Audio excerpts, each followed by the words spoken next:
오늘의 성경 말씀은 로마서 8장 12절로 16절입니다.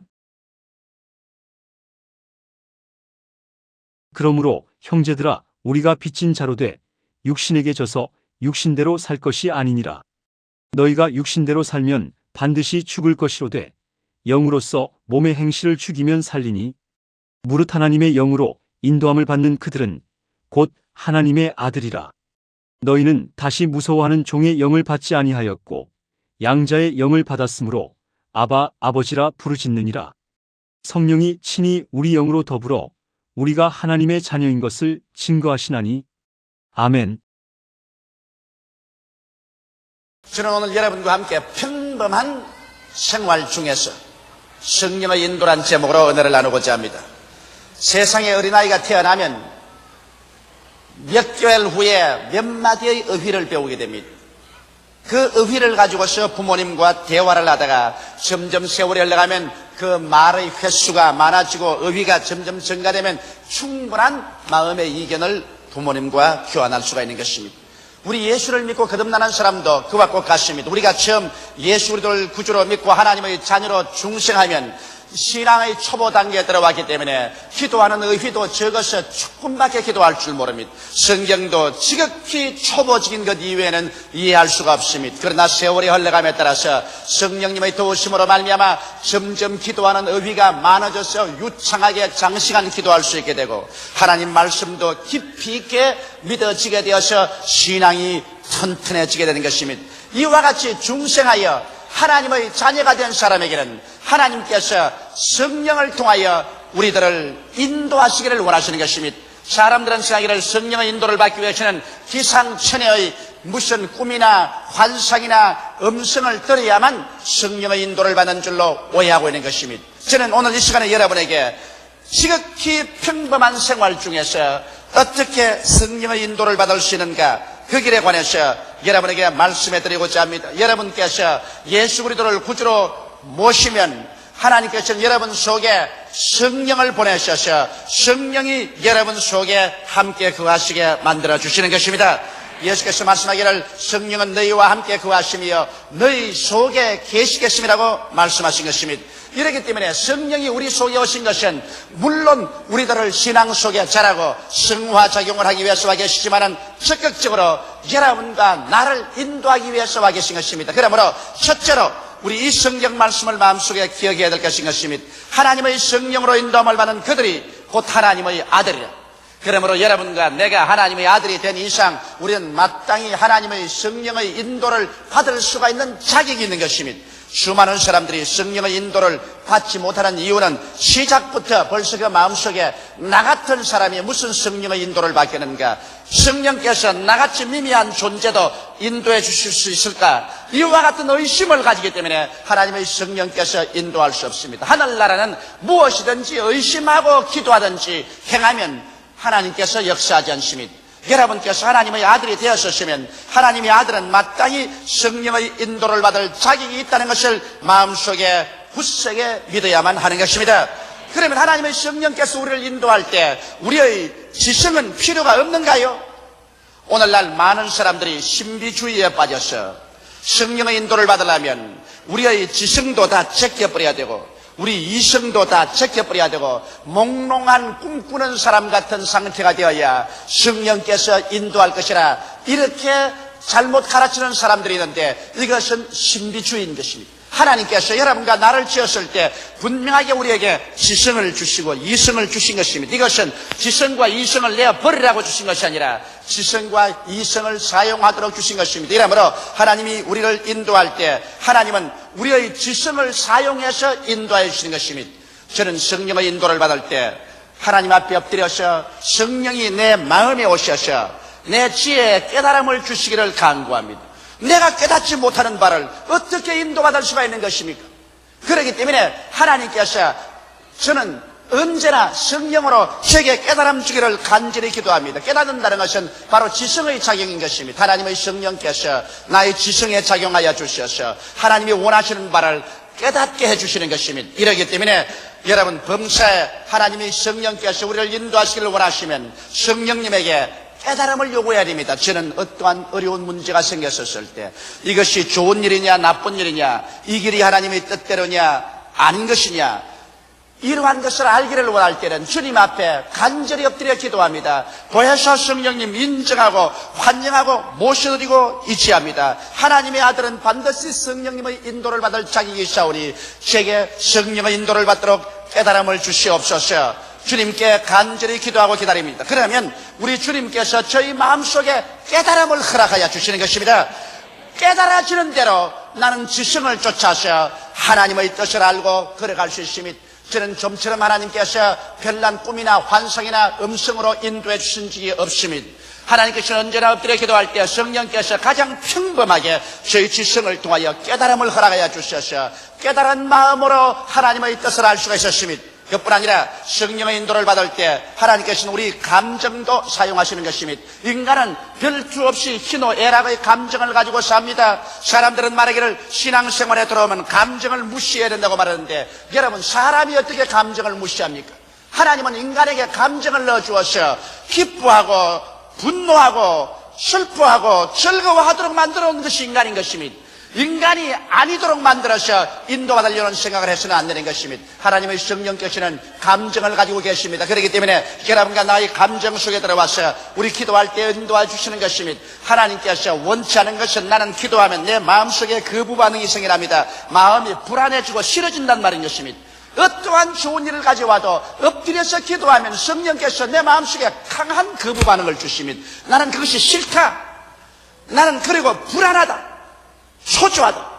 그래서 하나님께서 그 길을 가지 못하도록 막으시는 것입니다. 그러나 하나님께서 내 마음을 끌어주실 때는 내 마음속에 뜨거운 마음의 소원이 일어남과 동시에 마음이 평안해지고 기뻐지고 확신이 오고 그리로 마음이 끌려간다는 것입니다.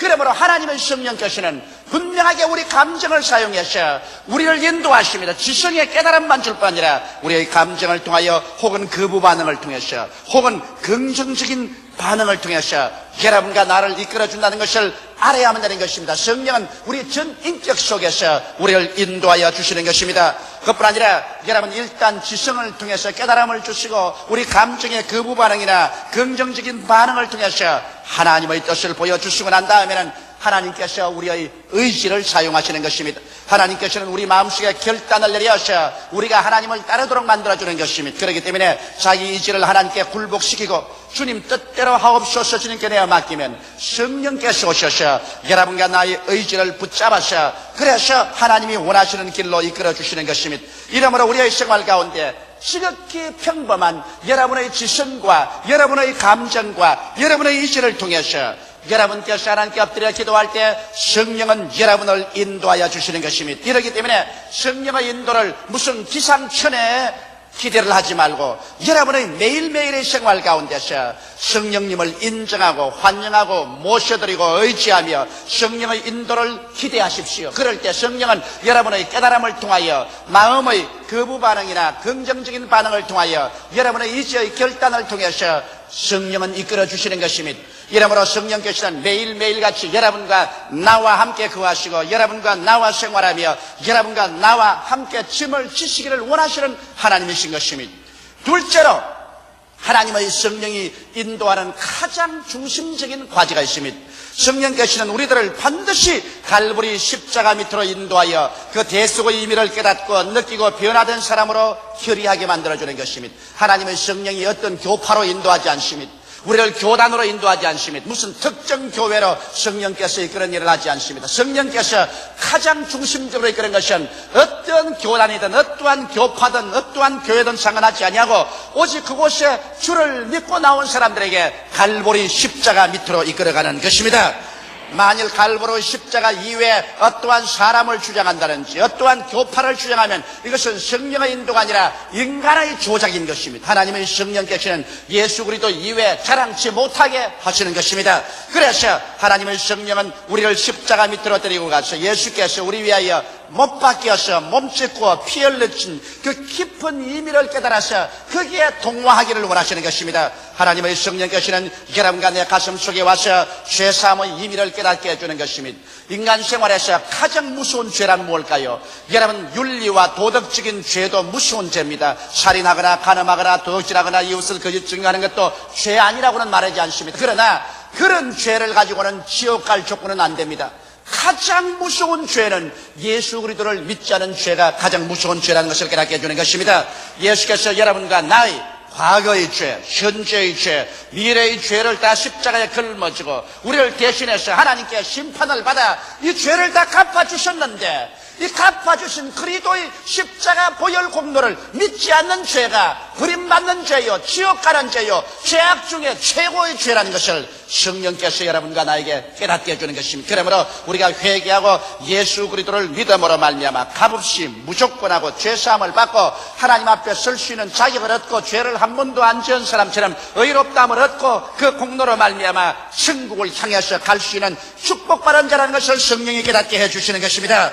그러고 난 다음 성령께서는 또한 우리가 메마른 사막 같은 인생을 살지 아니하고 예수께로 나오면 예수 그리스도의 그 터진 옆구리에서 넘쳐나온 물과 피가 쏟아진 것처럼 생수의 강이 넘쳐나오는 것을 보여주시는 것입니다. 예수께서도 요한복음 7장 37절에 말씀하기를 누구든지 목마른 자는 내게로 와서 마셔라, 그리하면 그의 뱃속에서 생수의 강이 넘쳐나리라고 말씀하신 것입니다. 이와 같이 하나님 성령께서는 이제 우리 메마른 인생을 살지 아니하고 예수 그리스도를 바라보고 우리가 믿으면 그리스도에서 성령께서 넘쳐나와서 하나님의 성령이 우리 마음을 충만하게 채우실 것을 보여주시는 것입니다. 성령께서 여러분과 나를 채우심으로 말미암아 이 상대 메마르지 아니하고 믿음, 소망, 사랑 이 마음속에 넘쳐나서 살 수 있는 그러한 상쾌함을 주시겠다는 것을 성령께서 우리에게 보여주시는 것입니다. 그뿐 아니라 또한 성령께서는 십자가를 통하여 여러분과 나에게 치료의 깊은 의미를 깨닫게 해주는 것입니다. 오늘 여러분 온 세계는 병들었습니다. 윤리적으로 도덕적으로만 병드는 것이 아니라 심리적으로 병들고 육체적으로 병들고 가정적 사회적으로 병들어 있는데 예수께서는 오늘날 여러분과 나에게 치료를 가지고 오신 것입니다. 예수님은 사람들에게 상처를 주기 위해서 오시지 않습니다. 예수님은 여러분과 나를 치료하기 위해서 오시는 것입니다. 그러므로 예수 그리스도의 치료를 성령께서는 여러분과 나에게 보여주십니다. 죄를 지어서 병이 왔고 그리고 불순종하여 병이 들었는데 죄의 용서를 받은 우리들은 부활의 첫 열매로서 치료함을 받을 자격이 있는 것을 성령께서 우리에게 보여주는 것입니다. 예수께서 친히 우리의 양것을 담당하시고 우리의 병을 짊어지고 가신 것을 깨닫게 해주십니다.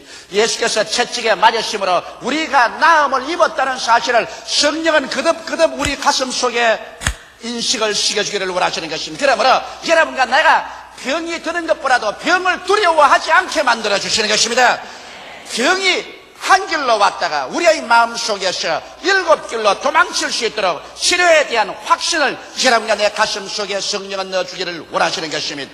또 하나님의 성령께서 여러분과 나에게 오셔서 저주에서 해방된 의미를 보여주기를 원하는 것입니다. 아담과 하와가 하나님께 범죄할 때 저주를 받아서 쫓겨났고 땅은 저주를 받아 가시와 은극기를 내고 사람들은 이마에 땀을 흘려야 먹고 살 수 있는 어려운 고비에 처한 것입니다. 그러나 이제 예수께서 십자가에 못 박아 여러분과 나의 저주를 대신 짊어지셨습니다. 성경은 말씀하기를 나무에 달린 자마다 여호와의 저주를 받은 자라고 말한 것입니다.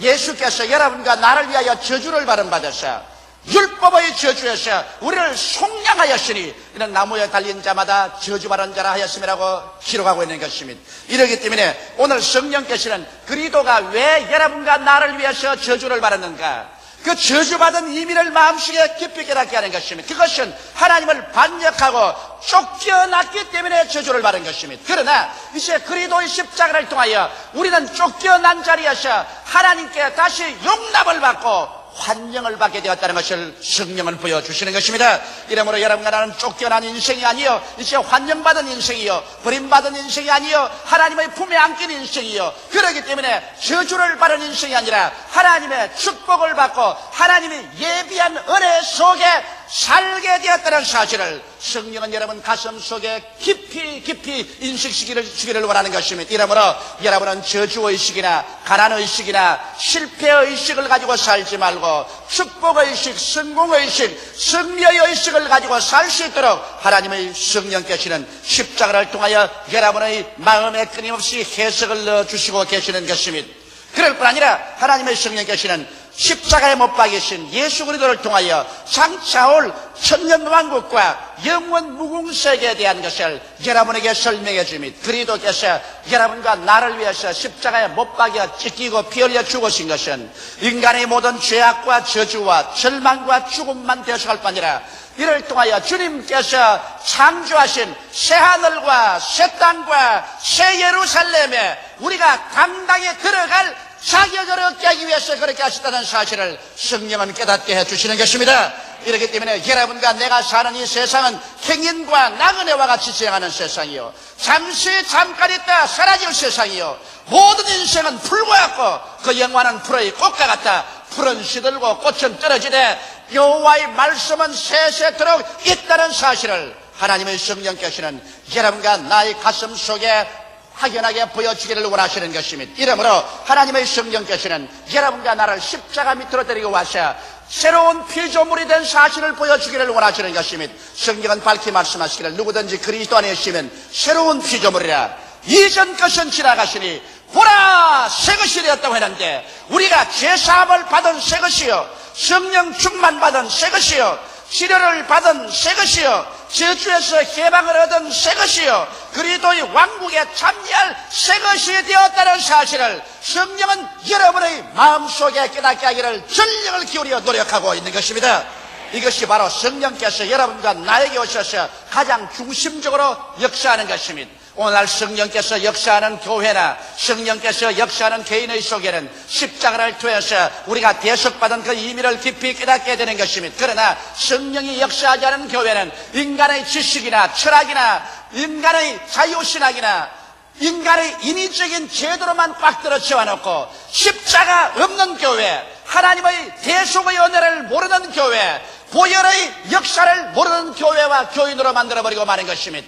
그렇기 때문에 오늘날 주여 주여 하는 자마다 다 천당에 들어갈 것이 아니라 하늘에 계신 아버지의 뜻대로 하는 자라야 들어간다 했는데, 아버지의 뜻은 여러분과 내가 예수 그리스도의 십자가 밑에 와서 성령의 가르침을 받아서 모두 다 새로운 피조물이 되기를 원하시는 것입니다. 이러므로 오늘 이 시간에 여러분 한 사람 한 사람은 성령께 귀를 기울여서 예수 그리스도의 십자가 밑에서 옛사람을 벗어버리고 그리스도 안에서 지음을 받은 새 사람을 입게 되시기를 예수 이름으로 축원합니다. 항상 교회 왔다 갔다 하면서 교회 뜰만 밟고 교회 의자만 닳게 하고 그 마음속에 아무런 변화도 받지 못한 사람은, 종교적인 사람은 될 수 있을지 몰라도 성령께 배운 사람은 되지 않는 것입니다. 그러므로 하나님의 성령은 바로 여러분과 나를 예수 그리스도의 십자가 밑에서 데리고 와서 거기에서 우리가 꿀을 먹고 거기에서 물을 마시고 여러분과 내 중심에서 완전히 새 사람이 되고 새로운 자아의 이미지를 갖게 되기를 원하고 계신 것입니다. 셋째로 하나님의 성령으로 깨달음을 받은 자를 이제 성령께서는 더 깊은 한 단계 세계로 인도하는 것입니다. 이제 내 개인적인 중심의 변화가 아니라 이제 대사회적인 변화를 성령께서는 이끌어내기를 원하시는 것입니다. 여러분, 성령께서는 깨달음을 받은 자를 인도하셔서 이제는 여러분의 마음속에 의와 평강과 희락으로 넘치는 삶을 살기를 원하시는 것입니다. 다시 말하면 천국 생활을 하기를 원하는 것입니다. 성경은 말씀하기를 하늘나라는 먹고 마시는 것이 아니요 성령 안에서 의와 희락과 평강이라고 말하는 것입니다. 우리의 생활이 이제 성령을 통해서 죄 대신에 의를, 불의 대신에 거룩한 삶을 살도록 성령께서 우리 인격적인 변화를 일으켜주는 것입니다. 그리고 마음속에 항상 기도를 통하여 수고하고 무거운 짐을 하나님께 맡김으로 평안이 뱃속에서 넘치게 하고 항상 기뻐하고 감사하는 삶을 살도록 성령께서 변화를 가져와 주는 것입니다. 그뿐 아니라 우리의 생활 속에 언제나 긍정적인 믿음을 갖도록 하는 것입니다. 눈에는 아무 증거 안 보이고 귀에는 아무 소리 안 들리고 손에는 잡히는 것도 없어도 언제나 하나님을 믿고 하나님을 사랑하는 자, 곧 그 뜻대로 부르심을 입은 자들에게는 모든 것이 합력하여 선을 이룰 것을 알고 긍정적인 믿음을 시인하지 원망하고 불평하고 탄식하고 부정적이고 파괴적이 되지 않도록 인도하는 것입니다. 또 성령께서는 적극적인 소망을 갖게 하는 것입니다. 내일은 오늘보다, 다음 달은 금번 달보다, 명년은 금년보다 소망차게 만들어주는 것입니다. 그렇기 때문에 환경을 바라보고 낙심하지 말고 범사에 감사하여 하나님께서 그 소망찬 내일을 이루어줄 것을 믿도록 이끌어주는 것입니다. 하나님의 성령은 또한 창조적인 사랑의 삶을 살게 합니다.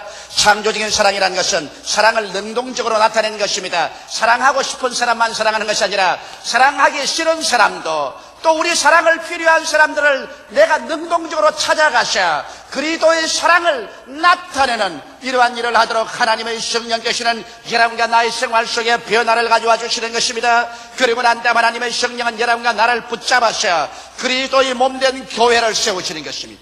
여러분, 예수께서 내가 나의 교회를 이 반석 위에 세우리니 음부의 권세가 이기지 못하려고 하신 것입니다. 오늘날 하나님 성령의 최대의 과제 중에 하나가 이 세상에 몸된 교회를 세우는 것입니다. 교회는 바로 눈에 보이는 그리스도의 몸인 것입니다. 이러므로 하나님의 성령께서는 이 교회를 세우기를 전력을 기울이시는 것입니다. 에베소서 5장 29절에 보면 누구든지 언제든지 대육체를 미워하지 않고 오직 양육하여 보호하기를 그리스도께서 교회를 보호함과 같이 하나니라고 말한 것입니다.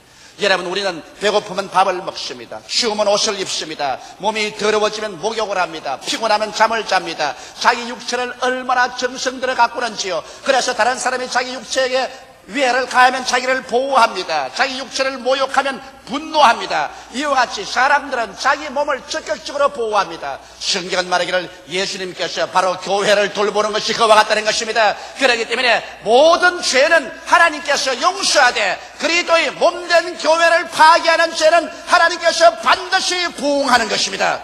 이렇기 때문에 성경은 말하기를 하나님의 성전은 거룩하니 하나님의 성전을 더럽히는 자는 하나님께서 저를 멸하시리라고 말한 것입니다.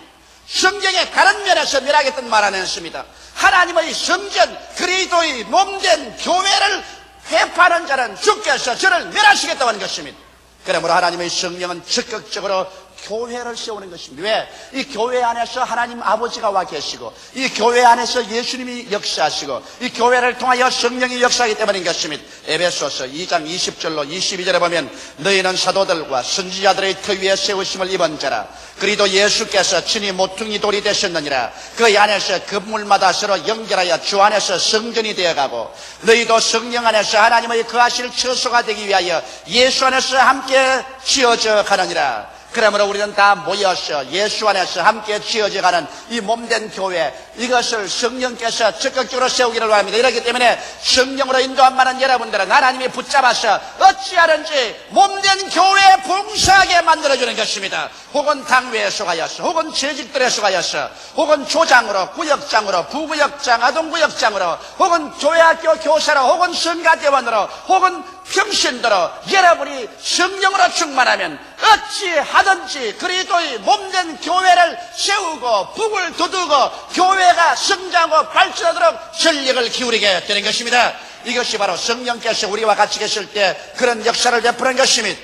그럴 뿐 아니라 하나님의 성령은 증거의 사명을 여러분과 나에게 주십니다. 마가복음 16장 15절에 또 가라사대 너희는 온 천하에 다니며 만민에게 복음을 전파하셨고 사도행전 1장 8절에 오직 성령이 너희에게 마시면 너희가 권능을 받고 예루살렘과 온 유대와 사마리아와 땅을까지 이르러 내 증인이 되리라고 말한 것입니다. 성령께서 여러분과 나를 붙들어서 인도하실 때 여러분과 나를 증인의 삶으로 인도하시는 것입니다. 예수 믿는다고 하면서 10년이 지나도 입을 딱 다물고 자기의 일가 친척 친지에게 예수 믿으라고 말 한마디도 안 하는 사람은 그 사람 성령이 없는 사람이 그렇게 하는 것입니다. 성령의 인도를 받지 않기 때문에 그렇게 하는 것입니다. 성령의 인도를 받으면 전도하지 않을 수 없는 것은 성령은 증거의 영인 것입니다. 그러므로 내 적은 입으로 곧 증거하리니 예수께서 오셨다는 것을 나타내게 되는 것입니다. 그러므로 안전하 선하 일가 친척 형제 자매 친지들에게 그리도 예수의 복음을 우리는 설명하게 됩니다. 그 사람들이 이것을 듣고 깨닫든지 안 깨닫든지 그것은 우리가 할 수 있는 것은 아닙니다. 그 사람이 이것을 듣고 믿든지 안 믿든지 그것은 우리가 할 수 있는 일은 아닌 것입니다. 그러나 우리는 증거할 사명이 있는 것입니다. 그러므로 우리는 앉든지 서든지 때를 얻든지 멀었든지 성령으로 인도함 받는 사람은 그리스도가 구주 되신다는 것을 매일같이 증거해야 성령의 인도를 받는 사람인 것입니다. 여러분, 그러므로 그리스도를 믿는 사람들은 모두 성령의 사람들인 것입니다. 여러분은 성령의 사람인 것입니다. 여러분은 모두 다 성령이 여러분 속에 내주하고 있습니다. 우리는 성령으로 살고 성령으로 행하고 성령의 능력으로 부활하게 되는 것입니다. 여러분은 우리와 함께 계신 성령을 그러므로 여러분 생활 가운데 늘 인정하고 환영하고 모셔드리고 의지하며 성령과 손을 잡고 함께 살아야 되는 것입니다. 구약 4,7년 동안은 여호와 아버지께서 천사들과 선지자를 통해서 우리에게 말씀하셨습니다. 신약 초기에는 하나님의 아들 예수께서 직접 오셔서 여러분과 나에게 하나님의 나라와 하나님을 보여주시고 우리를 대속해서 십자가에 못 박여 죽었다가 사흘 만에 부활해서 구원을 완성하시고 성취하신 것입니다. 그러나 이제 와서 아버지의 뜻을 우리에게 보여주시고 예수 그리스도의 십자가에 이루신 공로를 우리의 생활 가운데 체험하게 해주시며 여러분과 더불어 먹고 마시고 울고 웃으면서 우리를 성장시켜서 하나님께로 이끌어가는 역사는 보혜사 성신님이 맡은 역사인 것입니다. 이러므로 성령께서는 지식과 감정과 이지를 통하여 가장 평범한 생활 가운데서 여러분과 나에게 깨달음을 통하여 거부 반응이나 긍정적인 감정 반응을 통하여 또 여러분의 이지의 결단을 통하여 우리를 범사에 인도하시고 그 다음 십자가 중심으로 내가 변화된 새 사람이 된 것을 성령께서 깨닫게 해주시고 깨달은 사람들을 성령께서는 제 인격적인 변화와 함께 나아가서 증거하도록 여러분과 나를 인도해 주시는 것입니다. 성령과 함께 동행하며 위대한 삶을 여러분 살게 되시기를 주의 이름으로 축원합니다. 기도드리겠습니다. 살아계신 우리 아버지 하나님, 보혜사 성령을 우리에게 보내주신 것을 감사하옵나이다. 내가 너희를 고아와 같이 버려놓지 아니하고 너희에게로 오리라고 하셨는데 진실로 주님께서 오순절 날에 우리에게 성령을 보내주심으로 성령을 통해서 우리 가운데 오신 것을 감사하옵나이다.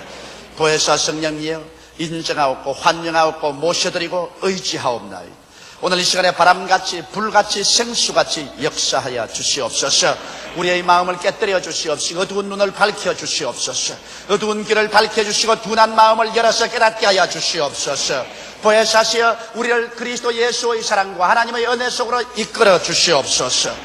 우리 아버지, 오늘 이 자리에 온 제4부 예배 성도들 중에 성령 없는 신자 되지 말게 도와주시옵소서.